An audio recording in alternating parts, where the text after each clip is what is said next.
Bismillahir Rahmanir Rahim, alhamdulillahi rabbil alamin, wa salatu wa salam ala rasulillah. Alhamdulillah, alhamdulillah, thumma alhamdulillah. Toute notre reconnaissance vis-à-vis de Dieu de nous avoir donné l'occasion et la force de jeûner durant un mois et d'être libre. Parce que le jeûne nous permet de se libérer des chaînes des fautes, des désirs et des passions excessifs. Lahul khalq wal amr. C'est lui qui a créé en nous ces désirs et ces passions, c'est le même qui nous a prescrit le jeûne, qui nous a prescrit une morale, qui nous a prescrit des normes pour nous rendre libres. Nous sommes nés libres, nous sommes nés fiers. Et la fierté, c'est dans l'adoration de Dieu.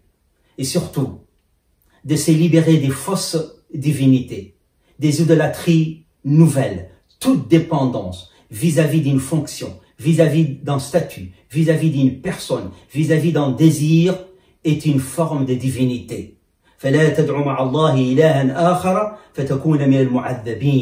Tout attachement, toute dépendance autre que Dieu, on va souffrir.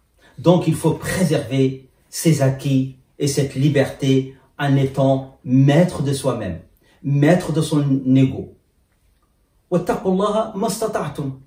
Avoir cette conscience éveillée dans les limites du possible biologique, du possible sociologique, du possible professionnel et sociétal, mais toujours comme idéal.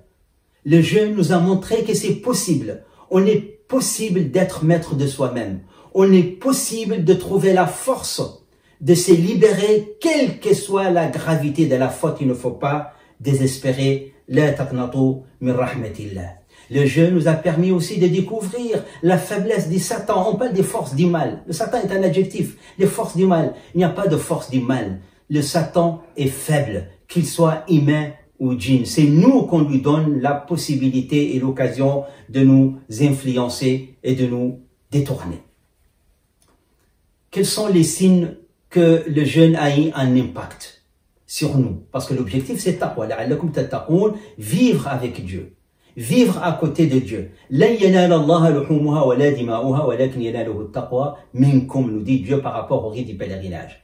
Donc le rite du jeûne, c'est de ne pas boire et de ne pas manger, mais il ne faut pas s'arrêter là. Il faut faire le bilan de sa vie. Après le jeûne, quel est le nouveau de ta foi? Comment tu vois Dieu? C'est pour cela qu'il y a des signes que le jeûne a eu un impact. D'abord, la prière. As-salat, as-salat, as-salat, nous dit le prophète alayhi salatu wassalam. C'est lui qui ne priait pas avant, qu'il reprend la prière et continue à prier après le jeûne du mois de Ramadan. De mettre la prière, ce rendez-vous quotidien avec Dieu au cœur de notre vie. الذين هم على صلاتهم دائمون الذين هم على صلاتهم يحافظون qui ont le souci de prier. Et quand ils prient, ils ont le souci d'accomplir leur prière, d'éveiller leur conscience. Sinon, on va vivre dans le hala.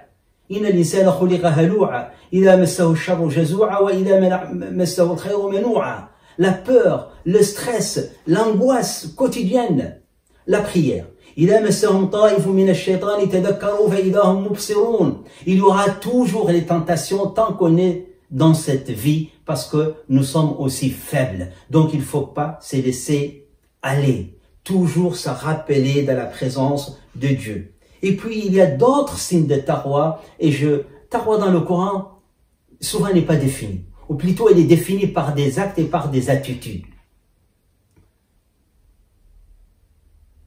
من أوفى بعهده واتقى فإن الله يحب المتقين.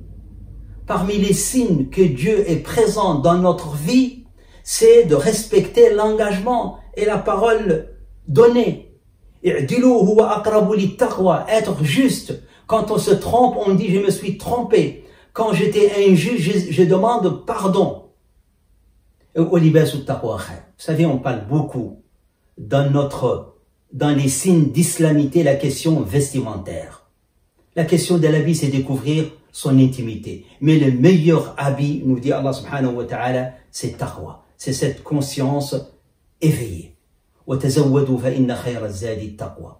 chemin est long. Le chemin est difficile. On a besoin de Dieu. On ne peut pas mener cette bataille. On ne peut pas vivre mieux dans ce monde. On ne peut pas continuer à vivre après la mort qu'avec Dieu. Et c'est ça la vraie vie. Et puis, renforcer cette foi, ce capital spirituel et éthique qu'on a eu durant le mois du Ramadan par le don. C'est pour cela, avant la fin du jeûne, il faut donner zakatul fitr. C'est-à-dire, zakat, c'est fructifier son capital. C'est avoir plus, donner l'argent aux nécessiteux. Même les pauvres donnent zakatul fitr. Aqnuhum ani su'al. Qu'ils deviennent riches, qu'ils ne demandent pas ce jour. Et puis, bien sûr, après la fin du jeûne, il y aura la fête. Et Allah subhanahu wa ta'ala nous dit, Li sumtum, wa li qumtum, wa ataytum al-yawma tarjuna al-maghfira, faqad ghafartu lakum. Vous m'avez suivi, vous avez jeûné, vous avez prié. Et qu'est-ce que vous voulez? Que je vous pardonne, que je vous protège tout le temps? Eh bien, je vous l'accorde. Et il y a mieux. Dans un hadith d'Al-Baqir, c'est un arrière-petit-fils du prophète, alayhi salatu wassalam.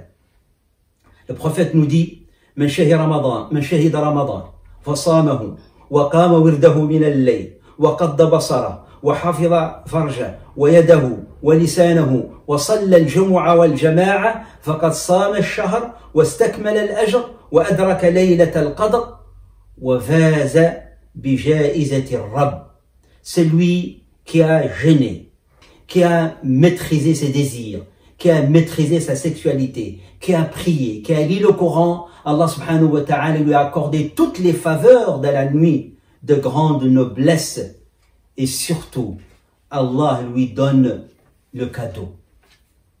Et le Baghr d'ajouter, et ce cadeau de Dieu, c'est pas comme le cadeau des rois. Laysa kaja'izatil muluk. Parce que les rois, qu'est-ce qu'ils donnent? De l'argent, un statut, des privilèges matériels ou symboliques. Mais Allah subhanahu wa ta'ala te donne as-sakina, la joie que nous procure cette proximité avec Dieu. Ala bi dhikrillahi tatma'innul qulub. C'est avec le rappel de Dieu, être à côté de Dieu, qu'on a la joie, la vraie, même dans les épreuves. Qu'Allah accepte notre jeûne et nos évocations et mes meilleurs vœux de miséricorde pour la fête de la fin du jeûne du mois de Ramadan. Walhamdulillah, wa salatu wa salam ala rasulillah.